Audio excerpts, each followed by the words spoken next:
Vote দিতে যেতে লাইনে দাঁড়ানো লাগে, এটাই তো স্বাভাবিক দৃশ্য। কিন্তু ভাবুন তো, আপনি আপনার পছন্দের প্রার্থীকে বেছে নিচ্ছেন সেকেন্ডে 17,000 মাইল বেগে ছুটতে থাকা একটি মহাকাশযান থেকে।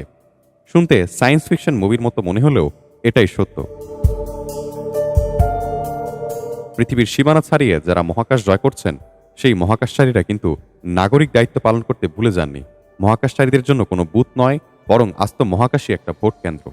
বিশ্বের বিভিন্ন দেশে ভোট প্রদানের নিয়মে ভিন্নতা থাকলেও পৃথিবীর বাইরে থেকেও রয়েছে ভোট দেওয়ার সুযোগ। 1997 সাল থেকে মহাকাশ থেকেই ভোট দেওয়ার এই প্রক্রিয়া চালু করেছে যুক্তরাষ্ট্র। সে বছর নাসার মহাকাশচারী ডেভিড উলফ রাশিয়ার মির মহাকাশ স্টেশন থেকে প্রাথমিক মার্কিন নাগরিক হিসেবে ভোট দিয়েছেন। তিনি টেক্সাসের হিউস্টনের স্থানীয় নির্বাচনে একটি সুরক্ষিত ইলেকট্রনিক ব্যালট ব্যবহার করে ভোট পাঠিয়েছিলেন।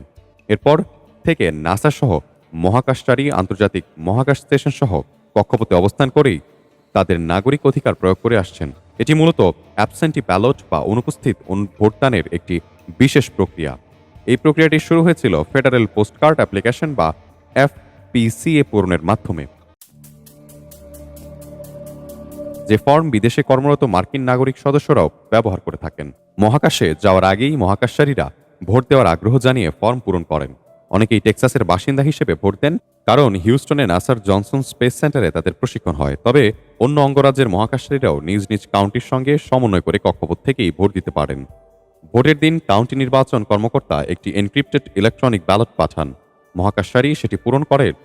নাসার space network, tracking and data relay satellite ও গ্রাউন্ড স্টেশনের মাধ্যমে ব্যালটটি পৃথিবীতে ফিরে আসে এবং সংশ্লিষ্ট কাউন্টিতে পৌঁছে যায়। নাসা জানিয়েছে, ভবিষ্যতে চাঁদ কিংবা মঙ্গল গ্রহে অবস্থান করলেও মহাকাশচারীদের ভোটাধিকার নিশ্চিত করা হবে।